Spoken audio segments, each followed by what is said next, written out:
السلام علیکم ورحمۃ اللہ وبرکاتہ۔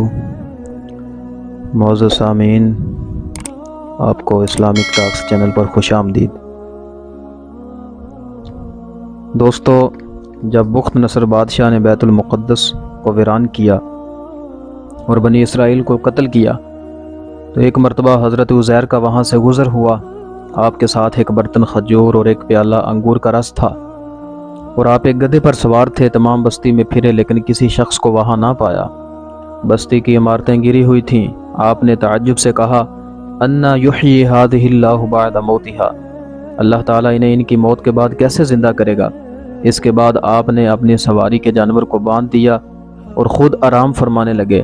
اسی حالت میں آپ کی روح قبض کر لی گئی اور گدھا بھی مر گیا۔ یہ صبح کے وقت کا واقعہ ہے۔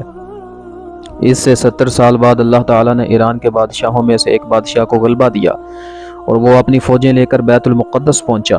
اس کو پہلے سے بھی بہتر طریقے پر آباد کیا، اور بنی اسرائیل میں سے جو لوگ باقی رہ گئے تھے وہ یہاں دوبارہ آ کر بیت المقدس اور اس کے ارد گرد آباد ہو گئے، اور ان کی تعداد بڑھتی رہی۔ اس پورے عرصے میں اللہ تعالیٰ نے حضرت عزیر کو دنیا کی آنکھوں سے پوشیدہ رکھا اور کوئی آپ کو نہ دیکھ سکا۔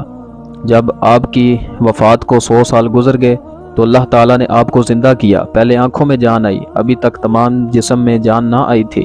بقیہ جسم آپ کے دیکھتے دیکھتے زندہ کیا گیا۔ یہ واقعہ شام کے وقت غروب آفتاب کے قریب ہوا۔ اللہ تعالیٰ نے حضرت عزیر سے پوچھا، تم یہاں کتنے دن ٹھہرے؟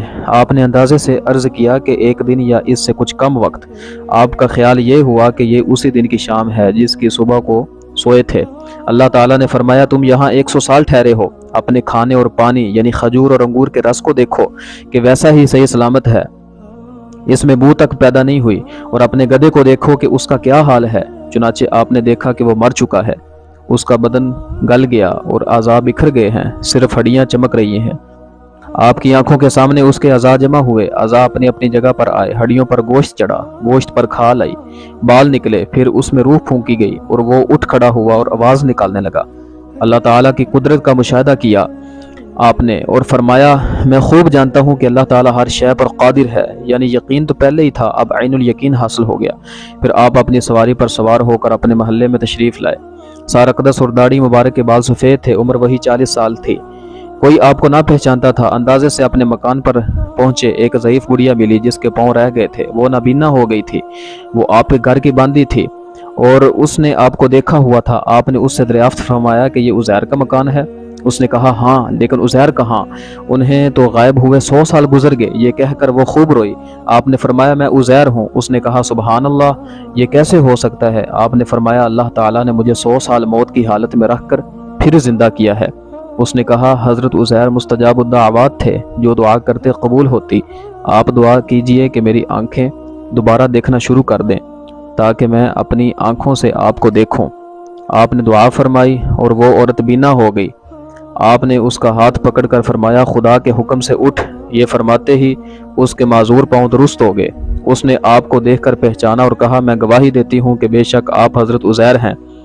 وہ آپ کو بنی اسرائیل کے محلے میں لے گئی۔ وہاں ایک مجلس میں آپ کے فرزند تھے جن کی عمر 118 سال کی ہو چکی تھی، اور آپ کے پوتے بھی تھے جو بوڑھے ہو چکے تھے۔ بڑھیا نے مجلس میں پکارا کہ یہ حضرت عزیر ہیں۔ اہل مجلس نے اس عورت کو جھٹلایا۔ اس نے کہا، مجھے دیکھو، ان کی دعا سے میری حالت ٹھیک ہو گئی ہے۔ لوگ اٹھے اور آپ کے پاس آئے۔ آپ کے فرزند نے کہا کہ میرے والد صاحب کے کندھوں کے درمیان سیاہ بالوں کا ایک ہلال تھا۔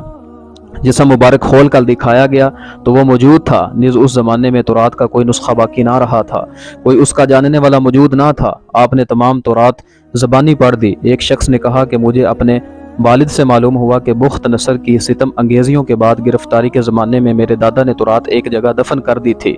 اس کا پتہ مجھے معلوم ہے۔ اس پتہ پر جستجو کر کے تورات کا وہ دفن شدہ نسخہ نکالا گیا، اور حضرت عزیر نے اپنی یاد سے جو تورات لکھائی تھی اس سے مقابلہ کیا گیا تو ایک حرف کا فرق نہ تھا۔